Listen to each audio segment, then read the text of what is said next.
আলহামদুলিল্লাহ।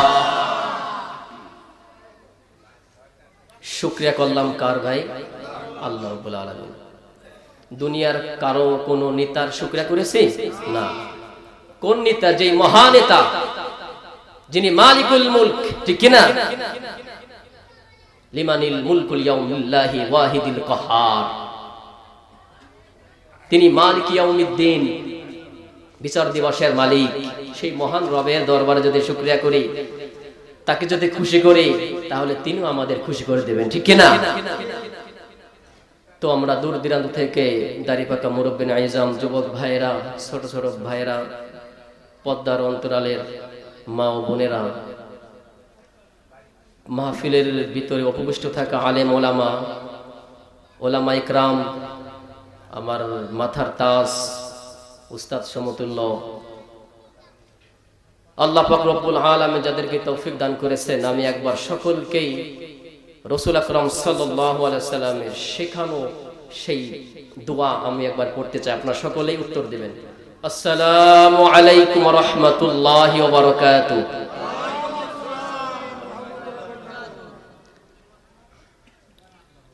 এই মজলিস মুহাম্মদ বজলুর রহমান ভাই, তিনি এই মাহফিল দীর্ঘদিন যাবত, দীর্ঘ বছর যাবত তিনি করে আসতেছেন। তিনার উদ্যোগে, তিনার চেষ্টায়, অক্লান্ত পরিশ্রমের মাধ্যমে আপনাদের সহযোগিতা, আপনাদের সাহায্যের আশাবাদী হইয়া, দোয়ার প্রার্থী হইয়া তিনি এই পর্যন্ত আসছেন। জানি না সামনে বছর তিনি করতে পারবেন কি পারবেন না, আল্লাহ পাক রব্বুল আলামিন ভালো জানেন, ঠিক কিনা? তিনি এই পর্যন্ত করেছেন। আল্লাহ তিনার হায়াতে বরকত দান করে, সকলে পড়ুন আমিন। আমার সামনে থাকা সকলের জানে মালে বরকত দান করে, সকলে পড়ুন আমিন।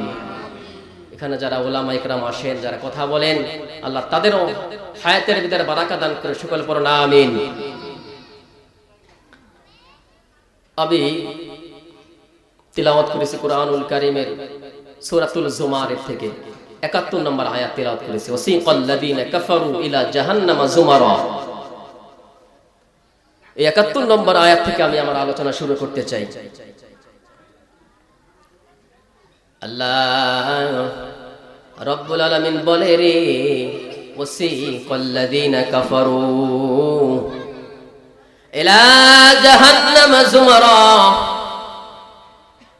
ইলা জাহান্নামা যুমারা হাত্তা ইযা জাউহা ফুতিহাত আবওয়াবুহা ওয়া ক্বালা লাহুম খাযানাতুহা আলাম ইয়াতিকুম রাসূলুম মিনকুম ইয়াতলুনা আলাইকুম আয়াতি রাব্বিকুম ওয়া ইউযিরুনাকুম লিকাআ ইয়াউমিকুম হাদা। দুনিয়ার মুখে ঈমানদারেরা রে, দুনিয়ার মুখে যারা বিশ্বাসী আর অবিশ্বাসীরা রে, দুনিয়ার বুকে আল্লাহ রাব্বুল আলামিন যাদেরকে আল্লাহ রাব্বুল আলামিন পাঠানো নাযিলকৃত কুরআনুল কারীম যারা মানে না, তারা হলো কাফের।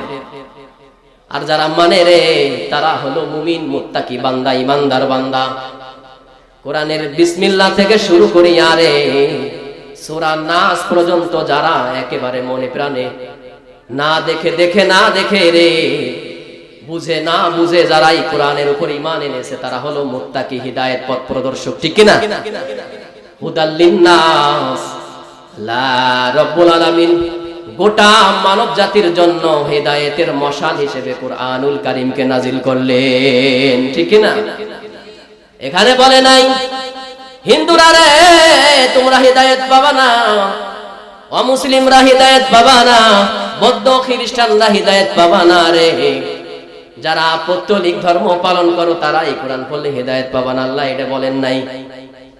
আল্লাহ কোন ধর্মকে ইন্ডিকেট করে বলে নাই রে, কোন ধর্মকে উদ্দেশ্য করিয়া বলে নাই। আল্লাহ বলছেন হুদাল লিন্নাস, ও মানুষ শোনো রে, এই কুরআনুল কারীম হলো হিদায়াত।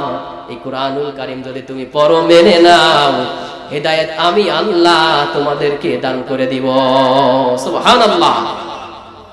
হোক সে অমুসলিম, হোক সে বৌদ্ধ, হোক সে খ্রিস্টান, হোক সে ইহুদি, নাসারা, পৌত্তলিক ধর্ম, যত ধর্ম বর্ণ আছে, যদি মনে প্রাণে আমরা কুরআনুল কারীমকে আমাদের জীবনের সঙ্গী বানায় নাই, তাহলে হিদায়াতের মালিক কি? আল্লাহ। আল্লাহ আমাদের হৃদায়াত দিয়ে ধন্য করে দিবেন। আর যারা মানে না রে, যারা অবিশ্বাস করে, যারা মানে না কোরআনকে, যারা কিছু মানে কিছু মানে না, বাবা একটা কথা বুঝবেন ভালো করিয়া, কুরআনুল কারীমের 114টা সূরা রে, এই সূরার ভিতরে আমি সব মানি রে, সব মানি, শুধু একটা আয়াত মানি না। আহাল্লাল্লাহুল বাইআ ওয়া হাররামার রিবা, আল্লাহ বললেন ব্যবসা আমি তোমাদের জন্য হালাল করে দিলাম, কিন্তু সুদকে হারাম করে দিলাম, এই একটা মানি না। তাহলে আমি মুসলমান থাকবো না? বলেন, আমি 114টা সূরার আমি সব মানছি, কিন্তু একটা আয়াত আমি মানি না, আমার মন মতো হয় নাই, মানি না। আমি সব মানি, শুধু একটা আয়াত মানি না। তাহলে কি আমি মুসলমান আছি কিনা? কেন? সবই তো মানছি, একটা মানি নাই। একটা না মানলে যদি আমার ঈমান হারা হয়ে যায় রে, তাহলে শোনো মুসলমান ইমানদারেরা, দুনিয়ার বুকে আমরা কত কাজ করি না কেন রে, কত কাজ করি, অনেক গুনাহ আমরা গুনাহই মনে করি না, ঠিক না? অনেক গুনাহ রে, গুনাহ মনে করি না। কয় বলে কি গুনাহ করলে কি হইছে, নামাজ পড়ি, একটা গুনাহ করলে কি হইছে, আল্লাহ মাফ করে দিবে। না না না মুসলমান, আল্লাহ রাব্বুল আলামিনের 114টা সূরার ভিতরে যদি একটা আয়াত না মানলে বেঈমান হইয়া যায়, কাফের হইয়া যায়, কিন্তু এমনও গুনাহ করতে করতে ওই একটা গুনার কারণেই জাহান্নাম নির্ধারিত হয়ে যাবে, ঠিক না?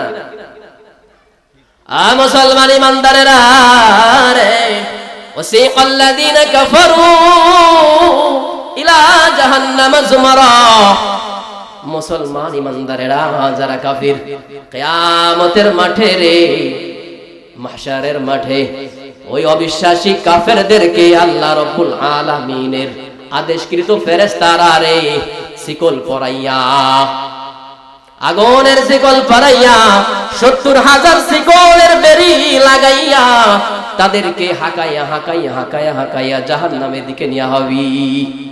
তাদের দোষ ছিল তারা এই কোরআনকে মানতো না, কোরআনকে মানতো না, ইসলামের বিধিবিধান মানতো না, আল্লাহর আইন মানতো না, রাসূলের অনুসরণ করতো না, রাসূলকে ইত্তেবা করতো না, রাসূলকে মহব্বত করতো না, রাসূলের সাহাবীদের জীবনে কুযুক্তি করতো, ইসলাম নিয়ে বিদ্বেষমূলক আচরণ করতো। এইজন্য এটাই তাদের বড় অপরাধ।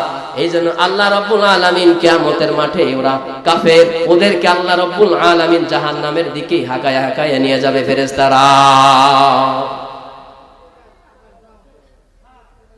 তাদেরকে বলা হবে রে, তাদেরকে যে সময় হাকায় হাকাইয়া জাহান্নামে নিয়ে হবে, জাহান্নামের দরওয়াজায় নিয়ে হবে রে, জাহান্নামের দরওয়াজা তাদের জন্য খোলা হয়ে যাবে, জাহান্নামের দরওয়াজা রে তাদের জন্য খোলা হবে।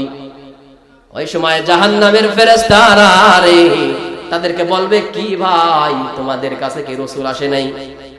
তোমাদেরকে কি নাজিলকৃত কিতাব থেকে পড়াইয়া পড়াইয়া তোমাদেরকে শোনায় নাই? জাহান্নামের ভয়ানক আযাবের কথা তোমাদেরকে কি শোনায় নাই? জান্নাতের বর্ণনা কি তোমাদেরকে শোনায় নাই? তোমাদের কাছে কি কোনো পথ প্রদর্শক ওয়ালা রাসূল নবী পয়গম্বর যায় নাই? তারা বলবে রে কালু বালা, তারা বলবে হ্যাঁ এসেছিল, আমরা আমাদের মন গড়া জীবন চালাইছি। কালু বালা, তারা বলবে হ্যাঁ আসছিল, বলছিল, নামাজের কথা বলছিল, রোজার কথা বলছিল, হজের কথা বলছিল, দান সাদাকা, সত্যের পক্ষে কথা বলা, মিথ্যার বিরুদ্ধে কথা বলা, ন্যায়ের পক্ষে থাকা, অন্যায়ের বিপক্ষে লড়ে দাঁড়ানোর কথা বলছিল, কিন্তু শুনি নাই, ইচ্ছা মতো চলছি। ফেরেশতারা বলবে, জাহান্নামের ফেরেশতারা বলবে, কি ভাই কারণ কি আসা? তারা বলবে এই মন গড়া জীবন চালাইছি, আমরা আমাদের মতো জীবন চালাইছি, কোরআনের কথা মানি নাই, মন যেটা চেয়েছে রে সেটা করেছি, অন্যায় ভাবে মানুষকে হত্যা করেছি, জিনা করেছি, চুরি করেছি, মানুষকে অন্যায় ভাবে প্রহার করেছি, গালিগালাজ করেছি, কোরআনের কথা আমরা অবিশ্বাস করেছি, অমান্য করেছি, মানি নাই। والذين لا يدعون مع الله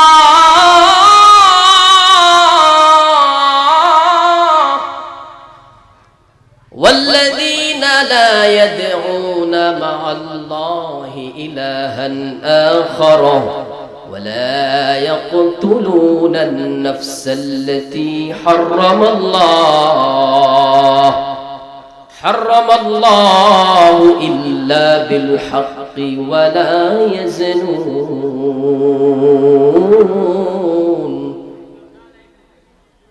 মুসলমান ইমানদারেরা রে ভালো করে শুনবেন, মনের কান দিলের কানটা লাগাইয়া শুনবেন রে মুসলমান।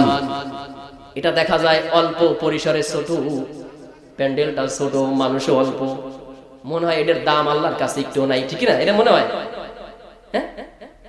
না না না রে বাবা। তিরমিজির হাদিসের ভিতর আসছে রে, আবু দাউদের কিতাবের ভিতর আসছে রে মুসলমান ইমানদারেরা, যেখানে হাদিসের কথা হয়, যেখানে কুরআনুল কারীমের কথা হয়, ওই জায়গায় আল্লাহ রাব্বুল আলামিন নবী বলেন ওই জায়গায় রহমত নাজিল হতে থাকে। সুবহানাল্লাহ। যেখানে কোরআনের কথা হয়, যেখানে হাদিসের কথা হয়, ওই জায়গায় আল্লাহ রাব্বুল আলামিন রহমতের মতো বৃষ্টির ন্যায় রহমত নাজিল করতে থাকেন। আর ফেরেশতারা ঘিরা ফেলে ফেরেশতারা ঘিরে ফেলে, পুরো বেষ্টন করে ফেলে। আর আসমানের ফেরেশতাদেরকে নিয়ে আল্লাহ রাব্বুল আলামিন আরশের আজিমে ফেরেশতাদেরকে নিয়ে রে এইসব মুসলমান গুটি পায় কয়েকজন মুসলমানদেরকে নিয়ে আলোচনা করে। এই প্যান্ডেল যারাই আছে আমাদের নিয়ে আলোচনা চলতেছে আরশে আজিমে, ঠিক কি না? আলোচনা চলতেছে, এখানে কয়েকজন আছে, অল্প কয়েকজন। এরা কি চায় রে? এরা কি নিয়েতে বসছে রে? কি নিয়ে তাদের মনের উদ্দেশ্য কি?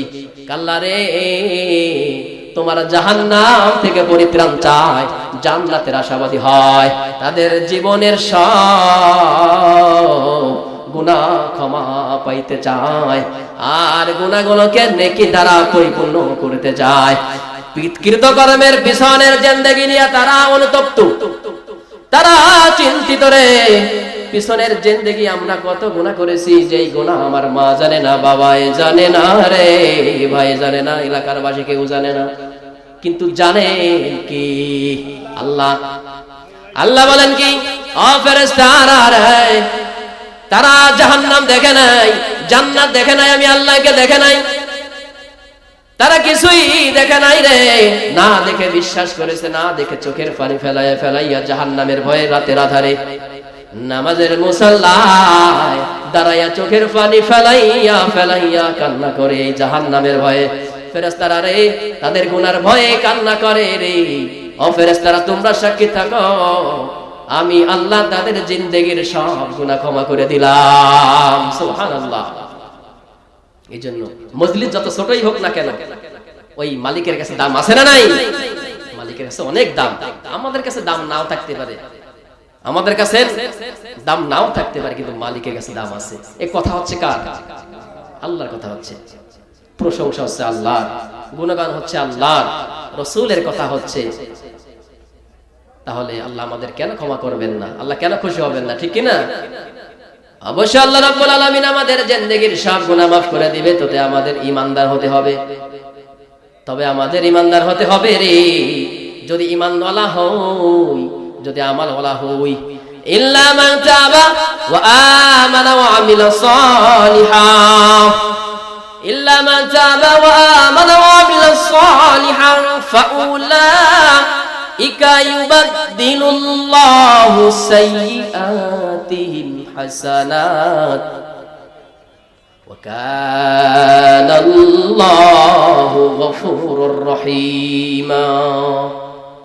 আল্লাহ রাব্বুল আলামিন বলে রে, ইল্লা মান তাবা ওয়া আমানা ওয়া আমিলা সালিহান, যারা ঈমান আনছে, আমলে সালেহ করছে। ইল্লা মান তাবা, যারা তাওবা করছে, ওয়া আমিনা, যারা ঈমান আনছে, আমালান সালিহান, সৎ নেক আমল করছে, সৎ কাজ করছে রে, আমি আল্লাহ জানায় দিলাম রে, ফাউলাইকা